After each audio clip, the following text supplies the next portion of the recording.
Hello student, welcome to my YouTube channel R K study. Student, आज मैं आपके लिए 9th क्लास इकोनॉमिक्स का चैप्टर 3 निर्धनता एक चुनौती का इम्पोर्टेंट क्वेश्चन लेकर आया हूं। इससे पहले मैं पूरा एनसीईआरटी एक वीडियो में पूरा का पूरा जो है सो आपको डिफाइन किया हूं। यदि आप वो वीडियो नहीं देखे हैं तो आप वो वीडियो ज़रूर देख लेना, कारण कि जो आपको एग्जामिनेशन में क्वेश्चन आएगा हो सकता है 20 से भी क्वेश्चन आ जाए, तो मैं उस वीडियो में पूरे डिटेल से समझाया हूँ। चलिए इस चैप्टर का इम्पोर्टेंट क्वेश्चन देखते हैं। सबसे पहला क्वेश्चन इसमें है, सामाजिक अपवर्जन से आप क्या अभिप्राय है। अपवर्जन का मतलब होता है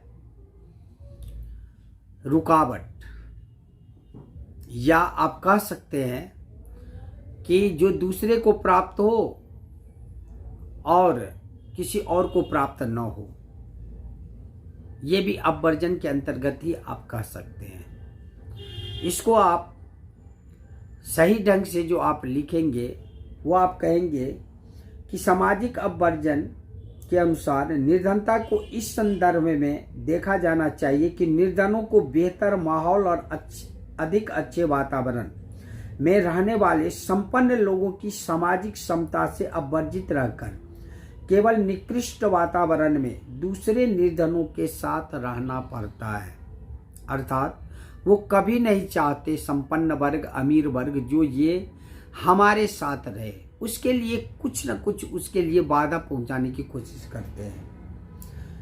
दूसरे शब्दों में आप कह सकते हैं कि यह एक प्रक्रिया है जिसके माध्यम से व्यक्ति या समूह उन सुविधाओं, लाभों और अवसरों से अपवर्जित रह जाते हैं, मतलब वंचित रह जाते हैं, जिनका उपयोग दूसरे उनसे अधिक अच्छे करते हैं। इसका एक विशिष्ट उदाहरण भारत में जाति व्यवस्था की कार्यशैली है, जिसमें कुछ जातियों के लोगों को समान अवसरों से अपवर्जित रखा जाता है, अर्थात हाशिए पे रखा जाता है, किनारे पे रखा जाता है, उससे दूर रखा जाता है। इस प्रकार सामाजिक अपवर्जन लोगों की आय ही बहुत कम नहीं करता, बल्कि यह इससे भी कहीं अधिक क्षति पहुंचा सकता है। तो इस क्वेश्चन को आप इस प्रकार लिखेंगे। नेक्स्ट क्वेश्चन मैं आपके लिए लेके आया हूं, सामाजिक वैज्ञानिकों के अनुसार निर्धनता के अनेक पहलुओं का वर्णन करें। तो सामाजिक वैज्ञानिक के अनुसार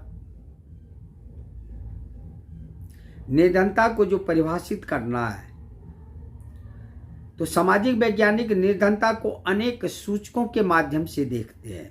जैसे पहला पॉइंट आप लिखेंगे, निरक्षरता का स्तर वो देखते हैं। दूसरा, कुपोषण देखते हैं, स्वास्थ्य सेवाओं की कमी देखते हैं, रोजगार के अवसर देखते हैं, सुरक्षित पेयजल व स्वच्छता देखते हैं।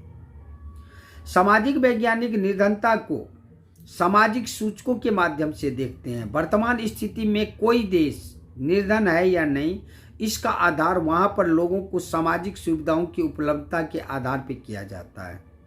इस प्रकार सामाजिक वैज्ञानिक के अनुसार निर्धनता के अनेक पहलू यदि पूछा जाएगा तो आप जो है ये 5 पॉइंट आप लिखेंगे कि सामाजिक वैज्ञानिक निर्धनता को जो परिभाषित करते हैं वो निरक्षरता के स्तर पे, कुपोषण के स्तर पे, स्वास्थ्य सेवाओं की कमी के अवसर पे, रोजगार के अवसर, सुरक्षित पेयजल व स्वच्छता के आधार पे निर्धनता को परिभाषित करते हैं। नेक्स्ट क्वेश्चन इसमें है आपका, भारत में गरीबी रेखा का आकलन किस प्रकार किया जाता है।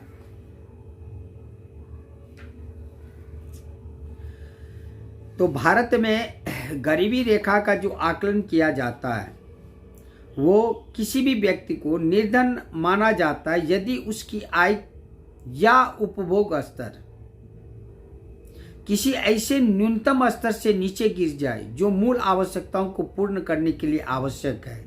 इस न्यूनतम स्तर को ही हम निर्धनता रेखा के रूप में मानेंगे। अर्थात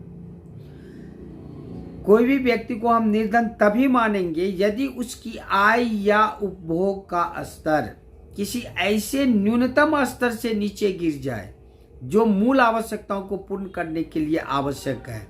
इस न्यूनतम स्तर को निर्धनता रेखा के रूप में माना जाता है। यह विभिन्न समयों एवं विभिन्न देशों में भिन्न भिन्न हो सकता है। इतना आप लिख देंगे इस क्वेश्चन में तो काफी है।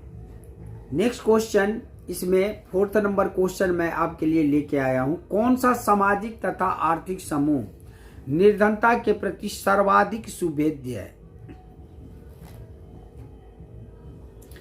तो भारत में गरीबी के दृष्टिकोण से सर्वाधिक असुरक्षित और सामाजिक एवं आर्थिक समूह निम्नलिखित है।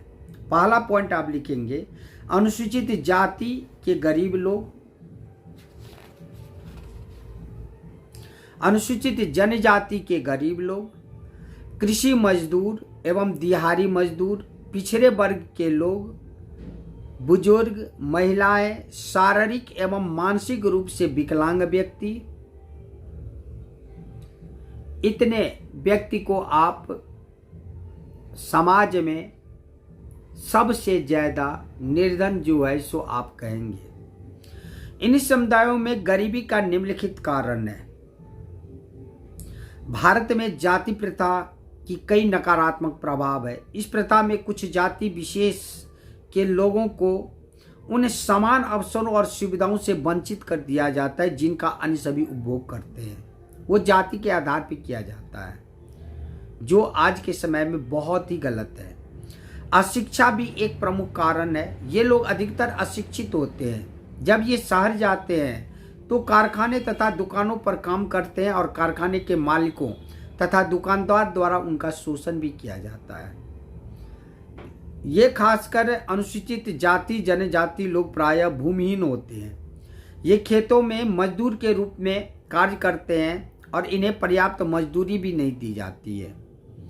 ये उत्सव मनाते हैं तथा कई अन्य सामाजिक दायित्वों का भी निर्वहन करते हैं। इसके लिए ये साहूकारों से उधार लेते हैं और साहूकार उनका शोषण करते हैं तथा ये कर्ज जाल के शिकार हो जाते हैं।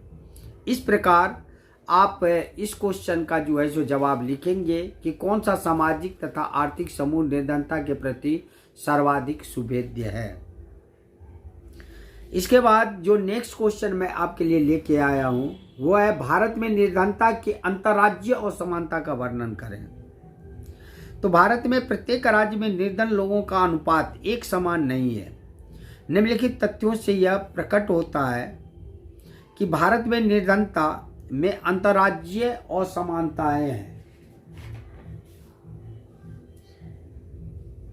ये अंतर्राज्यीय असमानताएं भारत में निर्धनता का एक और पहलू या आयाम है। प्रत्येक राज्य में निर्धन लोगों का अनुपात एक समान नहीं है। यद्यपि 1970 के दशक के प्रारंभ से राज्य स्तरीय निर्धनता में सुदीर्घकालिक कमी हुई है। निर्धनता कम करने में सफलता की दर विभिन्न राज्यों में अलग अलग है। जैसे वर्ष 2011-12 भारत में निर्धनता का अनुपात 22% है 2011-12 के अनुसार। कुछ राज्य जैसे मध्य प्रदेश, असम, उत्तर प्रदेश, बिहार और उड़ीसा में निर्धनता अनुपात राष्ट्रीय अनुपात से ज्यादा है। बिहार और उड़ीसा में क्रमशः 33.7% और 32.6% निर्धनता औसत राज्य में सर्वाधिक निर्धन राज्य है। उड़ीसा, मध्य प्रदेश, बिहार, उत्तर प्रदेश में ग्रामीण निर्धनता के साथ नगरीय निर्धनता भी बहुत अधिक है।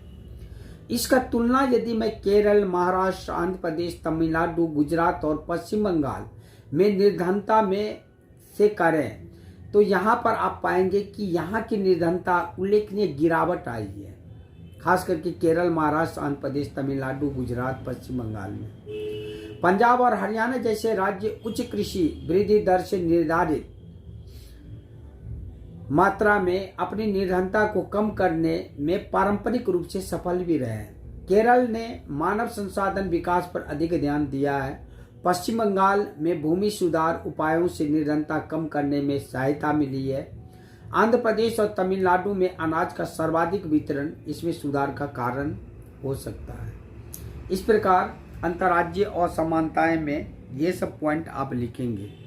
उसके बाद नेक्स्ट क्वेश्चन जो मैं लेके आया हूं, वैश्विक निर्धनता की प्रवृत्तियों का वर्णन करें। वैश्विक निर्धनता की प्रवृत्तियों का वर्णन करें। तो विश्व बैंक की परिभाषा के अनुसार प्रतिदिन, विश्व बैंक के परिभाषा के अनुसार अगर प्रतिदिन $1.9, यदि $1.9 प्रति व्यक्ति प्रतिदिन यदि कमा रहा है तो वो निर्धनता रेखा के अंतर्गत नहीं आएगा। यदि वो इससे कम कमा रहा है तो वो निर्धनता रेखा के अंतर्गत आएगा। यही विकासशील देशों में अत्यंत आर्थिक निर्धनता में रहने वाले लोगों का अनुपात 1990 के 28% से गिरकर 2001 में 21% हो गया। तीव्र आर्थिक प्रगति और मानव संसाधन विकास में अधिक निवेश के कारण चीन और दक्षिण पूर्व एशिया के देशों में निर्धनता में विशेष कमी आई है। सब सहारा अफ्रीका में निर्धनता वास्तव में 1981 के 41% से बढ़कर 2001 में 46% हो गई है। संयुक्त राष्ट्र विकास लक्ष्यों में $1 प्रतिदिन से कम पर जीवन व्यतीत करने वाले लोगों की संख्या को वर्ष 2015 तक वर्ष 1990 के स्तर के आधे पर ले जाने की घोषणा की है। इस प्रकार वैश्विक निर्धनता की प्रवृत्तियों के बारे में यदि कहे तो इस प्रकार आप जवाब देंगे। उसके बाद नेक्स्ट क्वेश्चन जो मैं लेके आया हूं, भारत में निर्धनता के लिए उत्तरदायी यानी 5 मुख्य कारणों का वर्णन करें। तो भारत में निर्धनता का 5 प्रमुख कारण आपको बताने हैं। तो सबसे पहला कारण आप बताएंगे कि एक ऐतिहासिक कारण ब्रिटिश औपनिवेशिक शासन के दौरान आर्थिक विकास का निम्न स्तर है। औपनिवेशिक सरकार की नीतियों ने पारंपरिक हस्तशिल्प उद्योगों को नष्ट कर दिया और वस्त्र जैसे उद्योगों के विकास को हतोत्साहित किया। विकास की धीमी दर के परिणाम स्वरूप रोजगार के अवसर घट गए और आय की वृद्धि दर गिर गई और इसके साथ साथ जनसंख्या में उच्च दर से वृद्धि भी हुई। भारत में भूमि संसाधनों का असमान वितरण निर्धनता का एक प्रमुख कारण रहा है।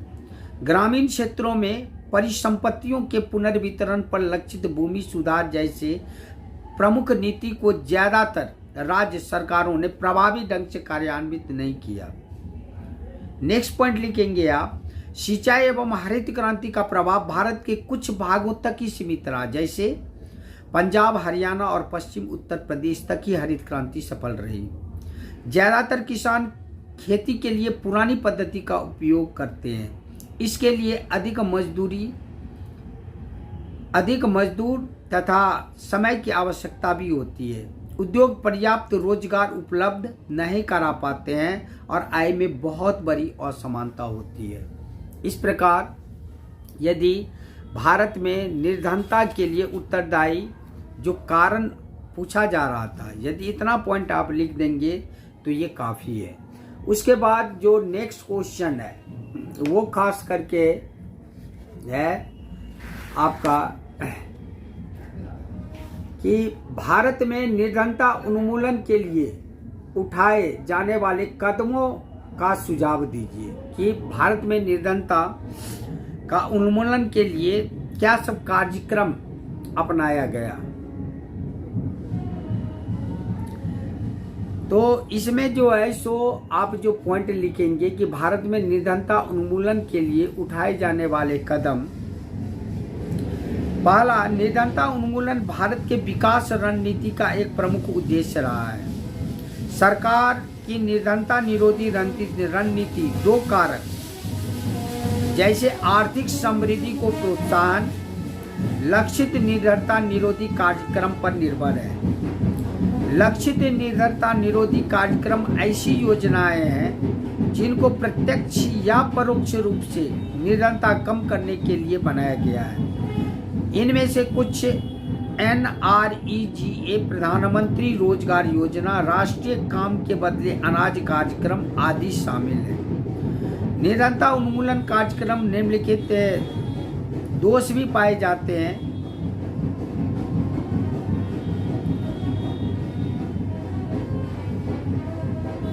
इनके कम प्रभाव होने का मुख्य कारण उचित कार्यान्वयन और सही लक्ष्य निर्धारित करने की कमी है। कुछ योजनाएं परस्पर व्यापी भी है और अच्छी नीयत के बावजूद इन योजनाओं के लाभ उनके पात्र निर्धनों को पूरी तरह नहीं मिल पाता है। इस प्रकार जो है इस क्वेश्चन का जो है जवाब आप जो है ये इसी हिसाब से लिखेंगे। भारत में निर्धनता उन्मूलन के लिए उठाए गए कदम में यदि आप इतना पॉइंट लिख दिए तो ये जो है लगभग जो है काफ़ी है। या आप ऐसे भी लिख सकते हैं कि सरकार द्वारा आर्थिक समृद्धि की उच्च दर को प्राप्त किया जाना चाहिए। उच्च आर्थिक समृद्धि दर के परिणाम स्वरूप मानव विकास में निवेश के लिए आवश्यक संसाधन उपलब्ध होंगे। भारत एक कृषि प्रधान देश है, परंतु आर्थिक समृद्धि में कृषि क्षेत्र का योगदान इतना सफल नहीं रहा है। इस क्षेत्र के विकास के लिए सरकार द्वारा योजनाएं बनाई जानी चाहिए। सरकार द्वारा जहां तक संभव हो सके आय की असमानता को कम करने के साथ साथ भूमि और अन्य संसाधनों का समान वितरण सुनिश्चित करना चाहिए। निरंतर जनसंख्या वृद्धि दर को नियंत्रित किया जाना चाहिए। सरकार द्वारा प्रभावी और कारगर लक्षित निर्धनता निरोधी कार्यक्रम को लागू किया जाना चाहिए। निर्धनता उन्मूलन एक गतिशील लक्ष्य है जिसके प्रति सरकार को प्रयासरत रहना चाहिए। ये इम्पोर्टेंट क्वेश्चन है, इसलिए मैं इसका जो है दो ढंग से आपको जो है समझा दिया कि भारत में निर्धनता उन्मूलन के लिए उठाए जाने वाले कदम। इसको आप 2 से 3 बार जो है सुन लेना। ये मोस्ट इम्पोर्टेंट क्वेश्चन है इस चैप्टर का, इसीलिए इसको आप जो है 2 से 3 बार 2 तरह से मैं समझाया हूँ, वो अवश्य आप देख लेना। उसके बाद इसका जो क्वेश्चन है, भारत सरकार द्वारा निर्धनता उन्मूलन के लिए चलाए जा रहे 5 कार्यक्रम का वर्णन करें। तो इसमें सबसे पहला आप देंगे प्रधानमंत्री रोजगार योजना, जिसे PMRY भी कहते हैं। इस कार्यक्रम को 1993 में आरंभ किया गया और इसका उद्देश्य ग्रामीण और नगरीय क्षेत्रों में शिक्षित बेरोजगार युवाओं के लिए स्वरोजगार के अवसर सृजित करना है। इस कार्यक्रम के अंतर्गत बैंक द्वारा लघु व्यवसायिक उद्योग स्थापित करने के लिए नियत समय पर कम ब्याज दर पर ऋण उपलब्ध कराया जाता है। दूसरा आपका इसमें है ग्रामीण रोजगार सृजन कार्यक्रम। इस कार्यक्रम को 1995 में आरंभ किया गया और इस कार्यक्रम का उद्देश्य ग्रामीण क्षेत्रों और छोटे शहरों में स्वरोजगार के अवसर सृजित करना है। 10वीं पंचवर्षीय योजना में इस कार्यक्रम के अंतर्गत 25 लाख नए रोजगार के अवसर सृजित करने का लक्ष्य रखा गया। उसके बाद थर्ड पॉइंट इसमें है स्वर्ण जयंती ग्राम स्वरोजगार योजना। यह योजना 1999 में आरंभ की गई 1999 में और इस कार्यक्रम का उद्देश्य सहायता प्राप्त निर्धन परिवारों को निर्धनता रेखा से ऊपर लाना है। इस लक्ष्य को प्राप्त करने के लिए स्वयं सहायता समूहों को संगठित कर उन्हें बैंक ऋण और सरकारी अनुदान उपलब्ध कराना है। उसके बाद इसमें नेक्स्ट पॉइंट आप लिखेंगे प्रधानमंत्री ग्रामोदय योजना। इस कार्यक्रम को 2000 में आरंभ किया गया और इस योजना के अंतर्गत गांव में मूलभूत सुविधाओं के लिए राज्यों को अतिरिक्त केंद्रीय सहायता प्रदान की जाती है। इस योजना के अंतर्गत प्रमुख मूलभूत सुविधाएं जैसे प्राथमिक स्वास्थ्य, प्राथमिक शिक्षा, ग्रामीण आश्रय, ग्रामीण पेयजल और ग्रामीण विद्युतीकरण आदि आते हैं। उसके बाद इसमें नेक्स्ट पॉइंट है राष्ट्रीय काम के बदले अनाज कार्यक्रम। इस कार्यक्रम को 2004 में देश के सबसे पिछड़े 150 जिलों में लागू किया गया था और यह कार्यक्रम उन सभी ग्रामीण निर्धनों के लिए है जिन्हें मजदूरी के लिए रोजगार की आवश्यकता है और जो अकुशल शारीरिक श्रम करने के इच्छुक हैं। इसका कार्यान्वयन 100% केंद्रीय वित्त पोषित कार्यक्रम के रूप में किया जाता है। इस योजना के अंतर्गत राज्यों को निःशुल्क खाद्यान्न उपलब्ध कराया जाता है। बाद में इस कार्यक्रम को नरेगा के साथ मिला दिया गया। राष्ट्रीय ग्रामीण रोजगार गारंटी अधिनियम, जिसका नाम बाद में मनरेगा कर दिया गया। इस अधिनियम को सितंबर 2005 में पारित किया गया। इस अधिनियम का नाम बदलकर महात्मा गांधी राष्ट्रीय ग्रामीण रोजगार गारंटी अधिनियम मनरेगा कर दिया गया। यह अधिनियम प्रत्येक वर्ष देश के 200 जिलों में प्रत्येक ग्रामीण परिवार को 100 दिन के सुनिश्चित रोजगार का प्रावधान करता है। बाद में इस योजना का विस्तार 600 जिले में भी कर दिया जाएगा।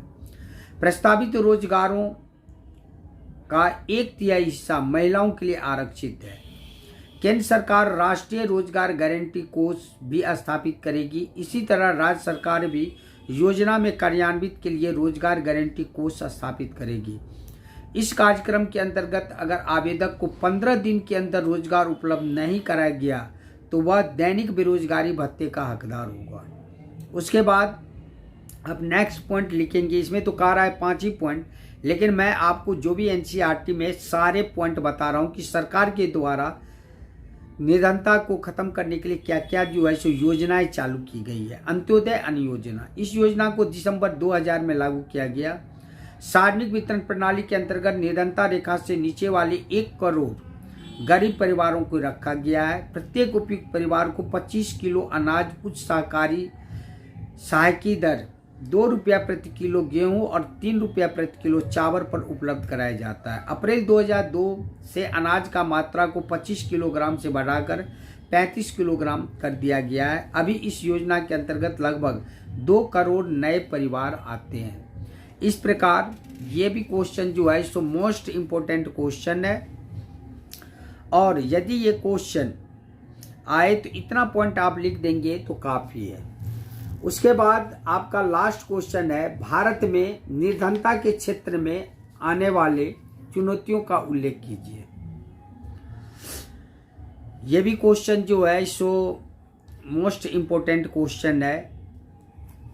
सबसे पहले इसमें लिखेंगे आप कि भारत में निर्धनता उन्मूलन के क्षेत्र में निम्नलिखित चुनौतियां हैं। पहला, भारत में ग्रामीण और शहरी क्षेत्रों में और विभिन्न राज्यों में व्यापक असमानता है। उच्च सामाजिक और आर्थिक समूह निर्धनता के प्रति अधिक असुरक्षित है। लोगों के लिए निर्धनता की आधिकारिक परिभाषा उनके केवल एक सीमित भाग पर लागू होती है और यह न्यूनतम जीवन निर्वाह के उचित स्तर के अपेक्षा जीवन निर्वाह के न्यूनतम स्तर के विषय में है। निर्धनता की अवधारणा का विस्तार मानव निर्धनता तक कर देना चाहिए। निर्धनता एक गतिशील लक्ष्य है। सभी को स्वास्थ्य सेवा, शिक्षा, रोजगार उपलब्ध कराना, लैंगिक समता तथा निर्धनों का सम्मान जैसे बड़ी चुनौतियों हमारा लक्ष्य होना चाहिए। इस प्रकार इस क्वेश्चन का जवाब जो है सो आप लिखेंगे। ये आपका निर्धनता एक चुनौती का मोस्ट इम्पोर्टेंट क्वेश्चन लेकर आया हूं, जो बार बार एग्जामिनेशन में पूछा गया है। ये क्वेश्चन आप जो है सो जरूर कर लेना, और हमारा गारंटी है कि आपका एक भी क्वेश्चन नहीं छूटेगा इस चैप्टर से, क्योंकि ये सारे के सारे पूछा हुआ क्वेश्चन है। और इससे पहले जो मैं आपका वीडियो बनाया हूँ निर्धनता एक चुनौती का एनसीईआरटी बेस पे एक एक लाइन का डिफाइन किया हूँ, वो आप जरूर देख लेना। बीच से यदि क्वेश्चन कहीं से भी आता है तो आपका नहीं छूटेगा। अब हम नेक्स्ट टॉपिक के साथ नेक्स्ट वीडियो में मिलते हैं। तब तक के लिए जय हिंद, जय भारत।